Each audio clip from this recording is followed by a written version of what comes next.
Sunlight floods the living room, illuminating dust motes in a gentle dance. Bloom, a young girl of about 8, skips joyfully into the bright, airy space. Grandmother sits peacefully in a comfortable armchair, her needles clicking softly as she knits. Delicate objects fill the room, each catching the light with subtle grace. A beautiful porcelain vase rests on a side table, a silent sentinel of beauty and calm. A vase stands silently, bathed in soft light, its intricate floral patterns hinting at generations past. Each delicate brushstroke tells a story, a testament to the family's rich history etched in porcelain.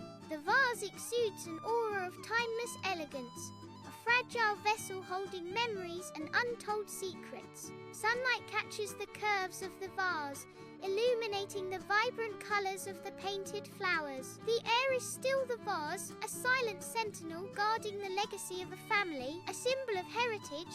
The vase stands as a poignant reminder of love, loss, and the enduring power of family.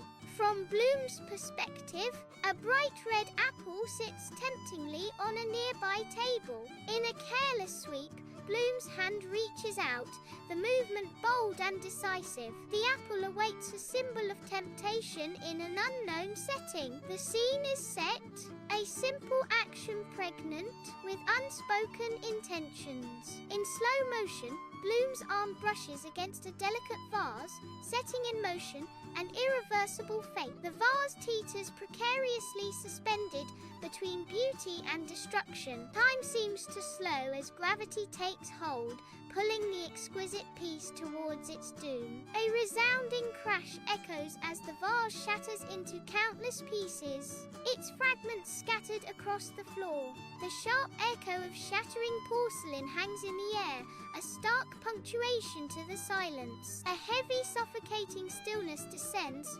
pressing down on the unseen space. Only the faintest whisper of a draft stirs, a subtle dance of dust motes in the unseen light. The silence deepens, pregnant with unspoken tension and the aftermath of destruction. Bloom's face contorts in stark terror, her eyes widening in disbelief. A wave of shock paralyzes her as she stares, transfixed. Her gaze is riveted on the shattered remnants before her.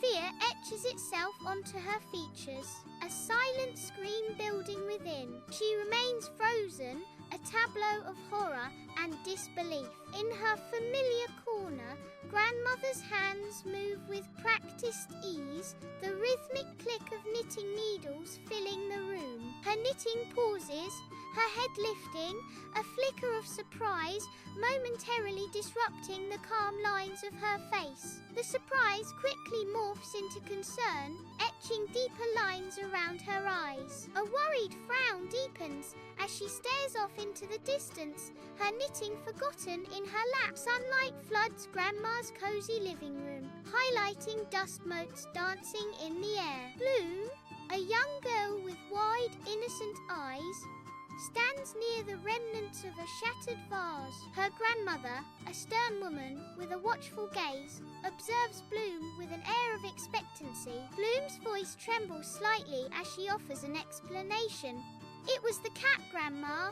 Whiskers jumped up and knocked it over. The shattered pieces of the vase lie between them, silent witnesses to the unfolding drama. Sunlight bathes the cozy kitchen, illuminating dust motes dancing in the air. Grandmother sits serenely at the wooden table, a gentle smile gracing her lips as she sips her tea. Bloom stands across from her, a furrow of worry etched upon her youthful brow. Grandmother's eyes twinkle with amusement, a hint of mischief in their depth. "Oh, really, Bloom?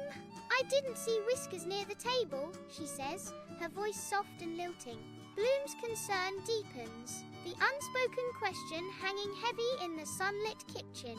Sunlight streams into Grandmother's house, illuminating the fine lines etched around her eyes. A subtle shadow of disappointment flickers within the depths of her gaze. Her eyes, though aged, remain sharp and observant, missing nothing. Despite the weight of unspoken words, her eyes reveal no trace of anger, only a quiet sadness. A gentle understanding softens her expression, hinting at a lifetime of wisdom and patience. In an unknown setting, Bloom's face is a canvas of guilt, avoiding the gaze of her grandmother. Her inner turmoil manifests in restless movements, her hands fidgeting with nervous energy. The weight of unspoken words hangs heavy in the air between them. Bloom's downcast eyes reflect a deep sense of unease and regret. The silence stretches, amplifying the tension as Bloom struggles with her conscience. An echoing silence fills the long hallway,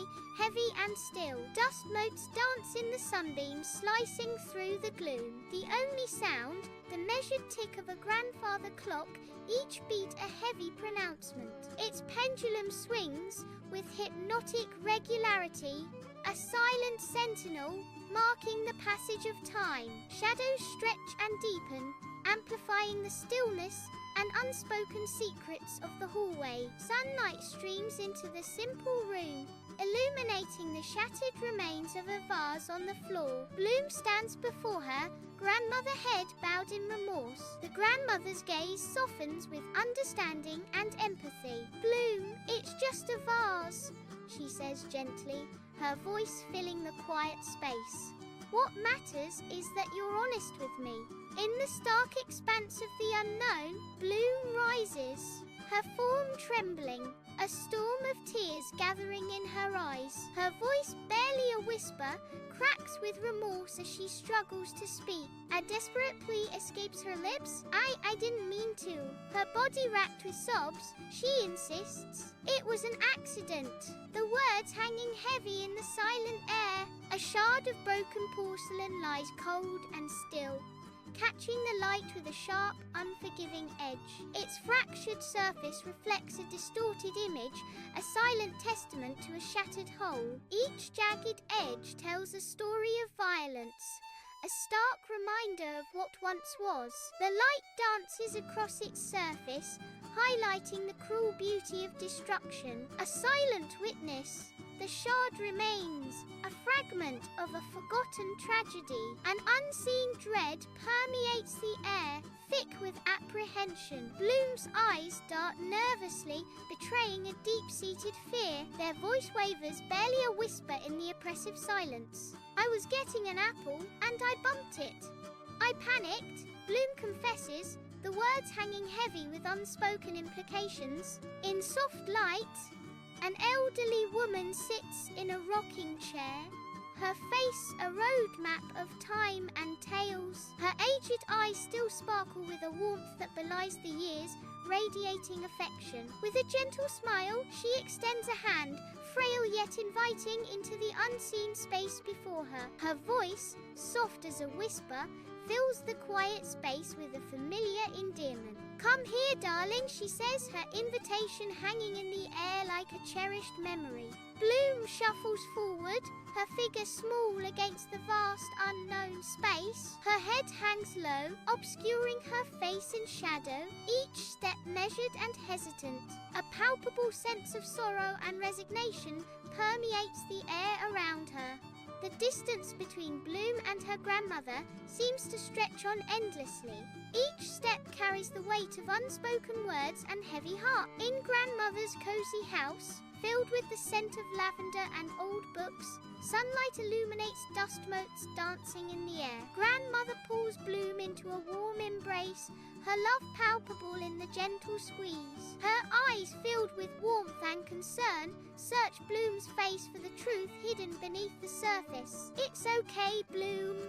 Accidents happen, but lying about it breaks my heart more than any vase could," grandmother says, her voice laced with gentle disappointment.